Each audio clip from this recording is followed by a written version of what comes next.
नमस्कार, स्वागत है आपका हमारे चैनल पर। मैं हूं आपके साथ शिप्रा सैनी। संसद के शीतकालीन सत्र की शुरुआत हुई, लेकिन इस शुरुआत के साथ ही आपको बता दें विपक्ष के 12 सांसदों को राज्यसभा से सस्पेंड कर दिया गया और एक बार फिर से देश में सियासत गर्मा गई है।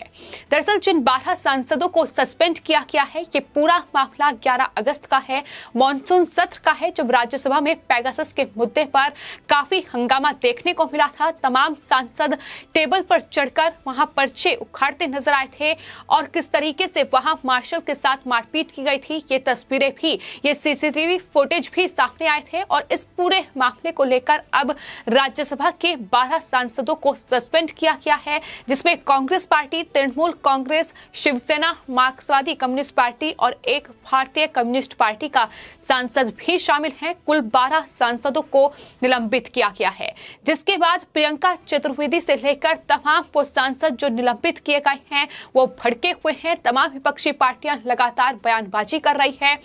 आपको बता दें इस पूरे मामले को लेकर एक साझा बयान भी इन तमाम विपक्षी दलों की ओर से जारी किया गया है, लेकिन टीएमसी ने उसमें हिस्सा नहीं लिया है। टीएमसी के 2 सांसदों को भी सस्पेंड किया गया है, लेकिन टीएमसी की ओर से उस साझा बयान में हस्ताक्षर नहीं किए गए हैं। तो कहीं ना कहीं शीतकालीन सत्र की शुरुआत में ही ये देखने को मिल चुका है कि दरअसल विपक्ष में फूट पड़ चुकी है। ममता बनर्जी खुद को अलग थलग रखने की कोशिश में लगी हुई है, क्योंकि शीतकालीन सत्र की जब शुरुआत हुई उससे पहले विपक्ष की ओर से एक बैठक भी बुलाई गई थी। कांग्रेस पार्टी की ओर से कि विपक्षी पार्टियों की बैठक थी, जिससे टीएमसी ने किनारा कर लिया। जाहिर तौर पर ये जो बैठक थी इसका मकसद यही था कि एमएसपी पर कानून, महंगाई और कोरोना मृतकों के परिवार को मुआवजा करने वाली ये तमाम मांगों को लेकर ये बैठक की गई थी। कांग्रेस पार्टी को ये उम्मीद है कि दरअसल तमाम विपक्षी पार्टियां उनका समर्थन करेंगी, उनका सहयोग उन्हें मिलेगा, इसलिए ये बैठक बुलाई गई थी। लेकिन ममता बनर्जी ने इस बैठक से किनारा कर लिया। ममता बनर्जी या उनकी पार्टी का कोई भी सांसद इस बैठक में नहीं पहुंचा। और अब आपको बता दें जो ये 11 अगस्त के हंगामे को लेकर जो राज्यसभा में हंगामा हुआ, उसको लेकर जो 12 सांसदों को सस्पेंड किया गया है, उसमें से 2 सांसद टीएमसी के भी हैं, लेकिन बावजूद इसके इस साझा बयान पर उन्होंने हस्ताक्षर नहीं किए हैं। तो कहीं ना कहीं ये फूट बता रही है कि कांग्रेस पार्टी के लिए मुश्किलें बढ़ने वाली हैं। नाराज कहीं ना कहीं ममता बनर्जी हैं, क्योंकि 2024 लोकसभा चुनाव में विपक्ष का चेहरा किसे बनाया जाए, इसको लेकर भी विपक्ष में लगातार फूट पड़ती दिखाई दे रही है। एक तरफ जहां शिवसेना शरद पवार को चेहरा बनाने की वकालत कर रही है, तो वहीं कांग्रेस पार्टी राहुल गांधी या फिर सोनिया गांधी पर दांव लगा रही है। इसके अलावा खुद को ममता बनर्जी एक राष्ट्रीय पार्टी के रूप में स्थापित करने की कोशिश कर रही है। यही तमाम वजह है जो विपक्ष में कहीं ना कहीं अब फूट पड़ती दिखाई दे रही है। विपक्ष एकजुट नहीं है, यही विपक्ष की कहीं ना कहीं सबसे बड़ी हार है कि शीतकालीन सत्र जिसमें हंगामा करने की तमाम कोशिशें तो विपक्ष की ओर से लगातार की जा रही है, लेकिन मुद्दों पर राय एक नहीं है। तब आपको बता दें राज्यसभा में जो मॉनसून सत्र में हंगामा हुआ था, पेगासस के मुद्दे पर 12 सांसदों को निलंबित किया गया है, जिसमें शिवसेना की सांसद प्रियंका चतुर्वेदी हैं, अनिल देसाई का नाम इसमें शामिल है, कांग्रेस की सांसद फूलो देवी नेतम, छाया वर्मा, रिपुन बोरा, राजामणि पटेल, सैयद नासिर हुसैन और अखिलेश प्रसाद सिंह का नाम शामिल है। इसके अलावा तृणमूल कांग्रेस की डोला सेन, शांता छेत्री का नाम भी इन सांसदों में शामिल है, तो इन्हें सस्पेंड किया गया है। और आपको बता दें ये जो कार्रवाई है इन सांसदों पर अनुशासनहीनता के आरोप में की गई है, क्योंकि पूरा मामला 11 अगस्त का है, जब पेगासस के मुद्दे पर ये विपक्ष ने राज्यसभा में हंगामा किया था। वहां ये तमाम जो सांसद थे ये टेबल पर चढ़ गए थे, पर्चे फाड़े गए थे और किस तरीके से मार्शल के साथ मारपीट भी की गई थी, जिसके बाद राज्यसभा के सभापति एम वेंकैया नायडू को विपक्ष के सांसदों के खिलाफ कार्रवाई करने के लिए कहा गया था। इन सांसदों ने मॉनसून सत्र में हंगामा किया था और उसके बाद एक समिति का गठन किया गया। उस समिति ने अब अपनी रिपोर्ट सौंपी है और यही वजह है कि अब राज्यसभा द्वारा जो निलंबन सूचना जारी की गई है उसमें यह कहा गया है कि सांसदों ने 11 अगस्त को मॉनसून सत्र के आखिरी दिन अपने हिंसक व्यवहार और सुरक्षा कर्मियों पर जानबूझकर हमले किए और यही वजह है कि सदन की गरिमा को ठेस पहुंचाई गई है, उन पर कार्रवाई हुई है।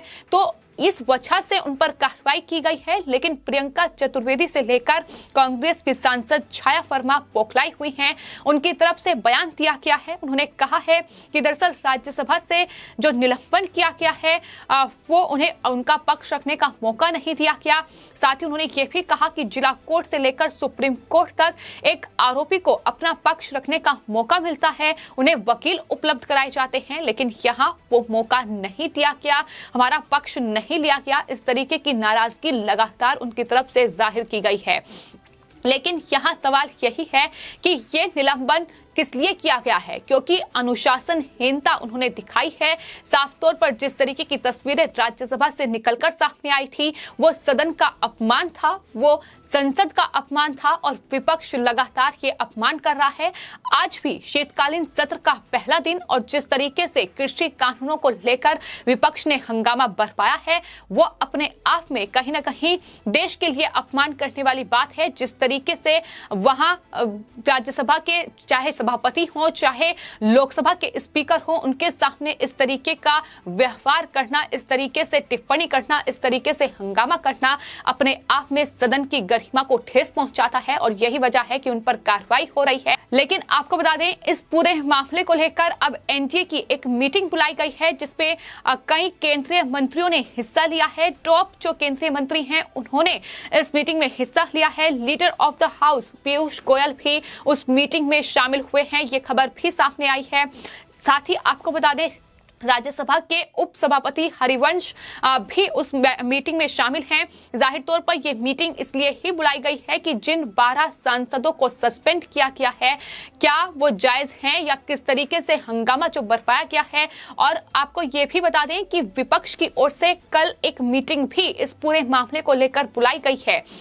मल्लिकार्जुन खड़गे की ओर से ये मीटिंग बुलाई गई है जिसमें विपक्षी दल एकजुट रहेगा और कोशिश यही रहेगी कि सरकार को घेरा जाए, इस पूरे मामले पर जवाब मांगा जाए। लेकिन सरकार इससे किस तरीके से निपटेगी ये भी देखना अहम होगा, क्योंकि सदन में जिस तरीके का हंगामा बरपाया जा रहा है, वक्त जो बर्बाद किया जा रहा है, जो जनता के टैक्स पेयर का पैसा बर्बाद किया जा रहा है, उसका हिसाब किताब भी होना चाहिए कि आखिर विपक्ष मुद्दों पर चर्चा करने के बजाय तो सदन में अहम मुद्दों पर चर्चा होनी है। तमाम अहम बिल जो हैं वो सदन के पटल पर रखे जाने हैं। लेकिन जिस तरीके से कांग्रेस पार्टी, शिवसेना और तमाम ये विपक्षी दल हंगामा कर रहे हैं वो अपने आप में बेहद दुर्भाग्यपूर्ण है। यही हमने मॉनसून सत्र में भी देखा जब पेगासस के मुद्दे पर हंगामा किया गया और पूरे सत्र को बर्बाद कर दिया गया इन विपक्षों के द्वारा। और यही कुछ शीतकालीन सत्र के पहले दिन ही देखने को मिला जब प्रधानमंत्री की ओर से ये दो टूक कहा गया था कि कृषि कानूनों को शीतकालीन सत्र के पहले ही दिन सदन में पेश कर दिया जाएगा, वापस ले लिया जाएगा और लोकसभा राज्यसभा में ये बिल वापस ले लिया गया है।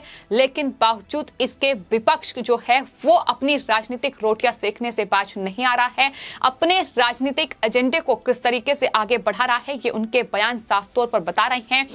अब कृषि कानूनों को निरस्त करने के बाद एमएसपी पर मांग और इसके अलावा मुआवजे की मांग किसानों के लिए, अब लखीमपुर खीरी हिंसा के पीड़ितों के लिए इंसाफ की मांग और इसके अलावा मुकदमे वापस लिए जाएं, ये तमाम मांगे जो आंदोलन जीवियों ने सामने रखी है अब इसको लेकर के आगे बढ़ रहे हैं। तो अपना इनका कोई मुद्दा नहीं है, देश हित में क्या फैसले हुए हैं उन पर कोई बहस नहीं है, देश हित में क्या फैसले होने चाहिए उस पर कोई बहस नहीं है, देश के विकास के लिए क्या मुद्दे अहम हैं उस पर कोई बातचीत नहीं है। सिर्फ और सिर्फ ये कहीं ना कहीं राजनीतिक एजेंडे के लिए जो मुद्दे चलाए जा रहे हैं उस पर विपक्ष इस तरह की घटिया बयानबाजी कर रहा है। लेकिन फिलहाल विपक्ष भी एकजुट नहीं है, ये साफ तौर पर ममता बनर्जी की नाराजगी बता रही है। जिस तरीके से ममता बनर्जी अब कांग्रेस पार्टी, शिवसेना, एनसीपी और इन तमाम विपक्षी दलों से दूर भाग रही हैं, मीटिंग का हिस्सा वो नहीं बनी, आज साझा बयान पर भी हस्ताक्षर नहीं किए